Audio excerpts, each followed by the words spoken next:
State for Petroleum Resources, Timipre Sylva, pledges that the federal government's support towards the completion of the Dangote Refinery and Petrochemical plant. He made this pledge during the official tour of the facility located at the Lekki Free Trade Zone in Lagos on Sunday, assessing the current stage of completion. We have details in this report.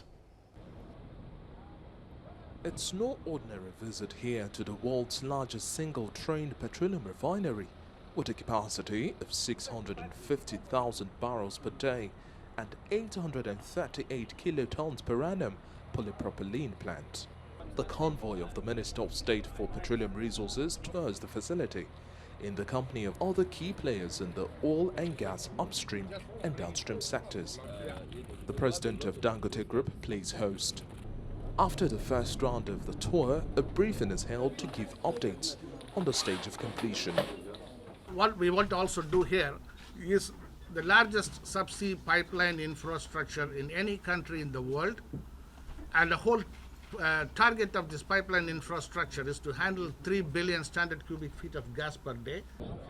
The tour continues exploring the 555 megawatts power plant and fertilizer complex, and then makes a stop at the heart of the refinery, the residue fluid catalytic cracking unit. The Minister of State for Petroleum Resources pledges government support. In terms of support, it will be in the area of feedstock. We have to discuss with him whether it's gas or crude oil feedstock and offtake. Government will guarantee some of these things. The president of Dangote Group gives an insight into the $12 billion investment project. Number one, we believe in Nigeria.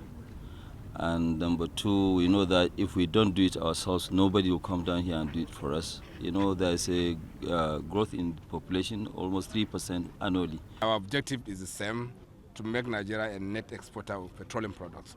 And you can't do this until you have complementary activities by all stakeholders, the public and the private sector. And what we are doing with our refinery is to make them work. NNPC reiterates this project does not mean a jettison of government aspect. We need more. We are going to do more. We are trying to put in some splitter units, or what we call the condensate refinery, to complement all this total about 200,000 barrels additional capacity that we're going to add. And probably in another 5 years, the 650 from the Dangote, 455 from NNPC, and additional 200, you will see us, well above the 400 million barrels capacity process. Construction of the refinery and petrochemical plant is expected to be completed by the end of 2020, with production kicking off by 2021.